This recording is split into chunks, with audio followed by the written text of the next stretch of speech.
વિજ્ઞાન જાથાના વિરોધ બાદ અંબાલાલ પટેલનો સૌથી મોટો નિર્ણય સામે આવ્યો છે। અમે 1980 થી આગાહી આપીએ છીએ, પરંતુ હવે અમારા માટે એક સંકટ ઊભું થયું છે। જાથા જે છે એ એમનો આગ્રહ છે, તો એ અમારા પરંપરાગત જ્ઞાન જે હતું એના પર કુઠારાઘાત પ્રવાહ છે। અમને વારંવાર કોર્ટ કચેરી અને કહેવામાં આવે છે કે આમ કરશું તેમ કરશું। આ બાબતમાં અમારું જ્ઞાનનો વિચાર વિનિમય આ સંસ્થાના કારણે હવે થશે નહીં। આ વિદ્યામાં કંઈક ને કંઈક જાથા જેવા મંડળો જે છે એ મંડળોમાં હવામાન ખાતાની આગાહીને પ્રાધાન્ય આપવામાં આવતું હોય છે। આવા મંડળોથી હવે અમારી ઉંમર થઈ, અમે હવે વધુ આમની સામે પડી શકીએ તેમ નથી।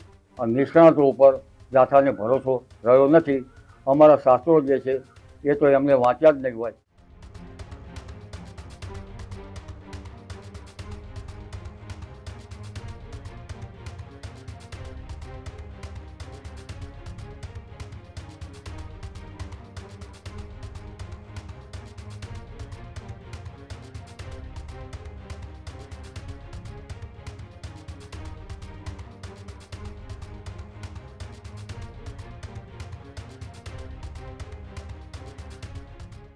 હવામાન નિષ્ણાંત અંબાલાલ પટેલે સૌથી મોટી જાહેરાત કરી છે।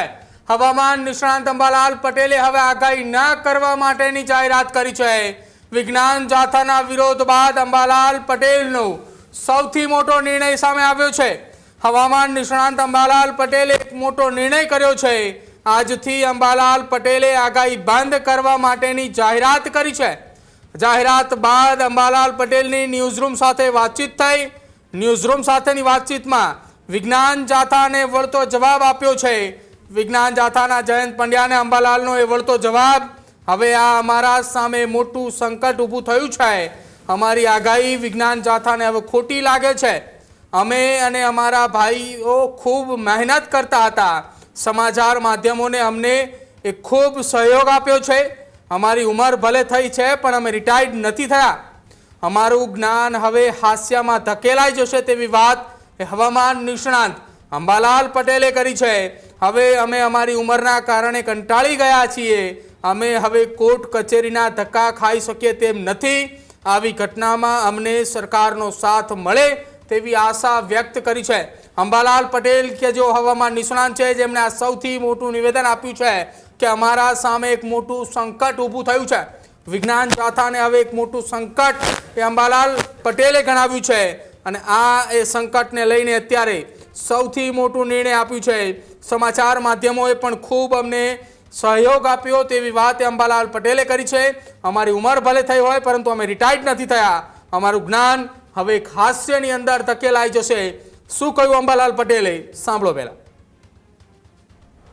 અમારા સન્માન છે કુશળ ભાઈઓ, બહેનો, માતાઓ, આ ઉપરાંત અમારા જે હિતેશુઓ અને અમારા માનનીય શ્રી અમારો રાજ્ય સરકાર માનનીય શ્રી ધારાસભ્યો, અમે કોઈ પક્ષાપક્ષીમાં કદી પડ્યા નથી અને અમને બધા જ માન આપે છે। આ ઉપરાંત અમારા જિલ્લામાં જે જિલ્લા ડેલિગેટો, જિલ્લા અધ્યક્ષશ્રીઓ અને તાલુકા અધ્યક્ષીઓ, તાલુકાના જે સંસ્થાન જે છે લોકશાહીના છેવાડાના સંસ્થાનો, આ બધાનો અમે અમારી આગાહી કરતા હતા બધાનો અમે આભાર માનીએ છીએ। પરંતુ હવે અમારા માટે એક સંકટ ઊભું થયું છે। જાથા જે છે એમના મગજમાં હવામાન ખાતાની આગાહીઓ છે। આમાં કેટલાક અમારા નિષ્ણાત ભાઈઓ ઘણી મહેનત કરતા હતા। દક્ષિણ ગુજરાતની મહેનત કરતા હતા, ઉત્તર ગુજરાતની મહેનત કરતા હતા। અમે 1980 થી આગાહી આપીએ છીએ। દૈનિક પેપરો પણ અમારી નોંધ લેતા હતા, પરંતુ હવે અમારી ઉંમર થઈ અને અમે રિટાયરમેન્ટ તો લેતા જ નથી। અમારી ઉંમર છે, પણ નાઉ આઈ એમ સ્ટુડન્ટ, હજુ હું વિદ્યાર્થી છું। પરંતુ લગભગ આ જાથા જે છે એમનો આગ્રહ છે, તો એ અમારા પરંપરાગત જ્ઞાન જે હતું એના પર કુઠારાઘાત પ્રવાહ છે। કુઠારાઘાત એમનો પ્રયાસ છે અને અમારું પરંપરાગત જ્ઞાન જેને અંગ્રેજો પણ સરાહના કરતા હતા તે જ્ઞાન હવે વાંસિયામાં ધકેલાઈ જશે. ખાલી એ વાંચવા માટે રહેશે.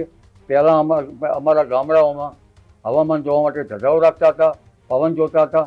અમારું જ્ઞાન ઘણા સદીઓથી ચાલ્યું આવે છે. આવા જ્ઞાનને લગભગ મારા ખ્યાલ મુજબ જ્યોતિષને મુસ્લિમ શાસકો પણ એને બિરદાવતા હતા. પરંતુ આજે વરસાદનું જ્ઞાન છે, પરંપરાગત જે પ્રાચીન વરસાદ વિજ્ઞાન છે, એ અમારા ભડરી વાક્યોમાંથી જે લિપિ છે તેનું પણ અંગ્રેજી ટ્રાન્સલેશન થયું છે અને તેનો પણ ક્યાંક નોંધ લેવાની છે. આ લિપિ જે છે એનો પણ અભ્યાસ કરવો પડતો હોય છે. પરંતુ સૌથી કુઠારઘાત કર્યા છે અમારા ઘર પરાશર ઋષિમુનિઓ હતા. આ ઋષિમુનિઓના જે બૃહદ સંહિતા જેવા ગ્રંથો જે છે એ ગ્રંથો હવે હાંસિયામાં ધકેલાઈ જશે. એનો અભ્યાસ લગભગ બંધ થઈ જશે. અને હાલમાં જ્યોતિષની યુનિવર્સિટી ચાલુ છે. યુનિવર્સિટીમાં જ્યોતિષ ભણાવવામાં આવે છે.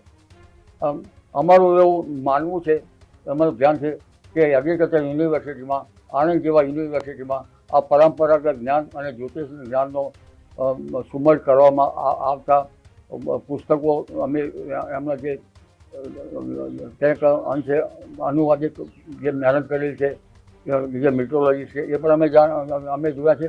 મિટ્રોલોજીની સાથે આ જ્ઞાનને પણ સુસંગત કરવામાં આવતું હતું. જૂનાગઢમાં પણ કદાચ આ જ્ઞાન સુસંગત કરવામાં આવતું છે. એટલે હવે આમાં આ જ્યોતિષ વિદ્યા છે એ તો યુનિવર્સિટીમાં ભણાવવામાં આવે છે.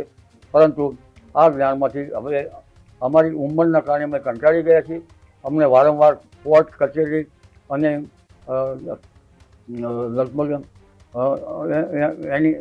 એના ઉપર અમને કહેવામાં આવે છે કે આમ કરશું તેમ કરશું.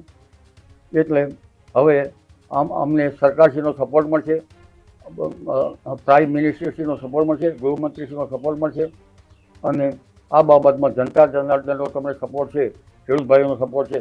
પરંતુ યુવાનો જે છે અમારી રીલ્સ બનાવતા હતા કે એમનો પણ સપોર્ટ હતો, નાના બાળકોનો સપોર્ટ હતો.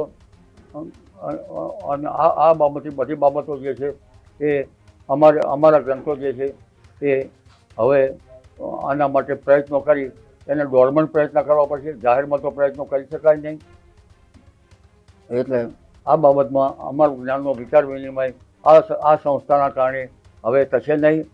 અને આજથી અમને સરકારશ્રીનો સપોર્ટ મળે, જનતા જનાર્દનનો સપોર્ટ છે.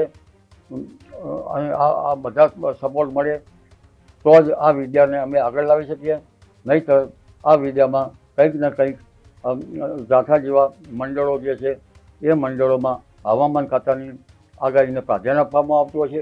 હવામાન ખાતેના જે એન્યુઅલ બેરોમીટર અથવા તો પ્રેશરના સાધનો તેમજ રેઇન ગોજ હવામાન માપક સાધનો ગામડે હોય અને વેધર સ્ટેશનો ગામડે બને તો સારું. પણ એમ છતાંય આગાહીમાં સત્ય આવે તો સારું. લાંબા ગાળાની આગાહીમાં હવે હવામાન ખાતું કરે તો સારું. અને હવામાન ખાતાની આગાહી સારી સત્ય હોય છે, કારણ કે ઓથેન્ટિક છે. અને અમારું સંશોધન પારંપરિક જ્ઞાન પ્રમાણે હતું, કેટલાક શાસ્ત્રો પ્રમાણે હતું, ઋત્વિજોની પ્રસાદી રૂપ હતું, એ અમારી શાસ્ત્રો દેણગી રૂપ છે. આ બધું હોવા છતાં અમે આવા મંડળોથી હવે અમારી ઉંમર થઈ, અમે હવે વધુ આમની સામે પડી શકીએ તેમ નથી.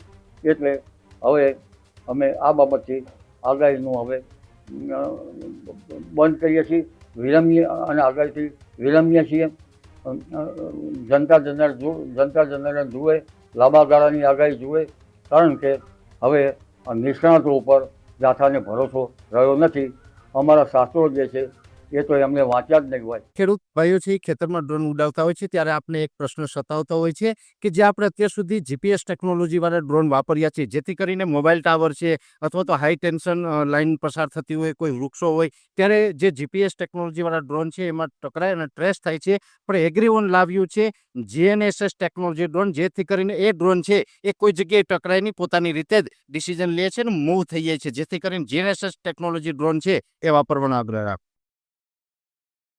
હજુ સુધી તમે અમારી ચેનલને સબસ્ક્રાઇબ નથી કરી તો અત્યારે જ ન્યૂઝરૂમ ગુજરાતને સબસ્ક્રાઇબ કરો, ફેસબુક અને ઇન્સ્ટાગ્રામ પર ફોલો કરો.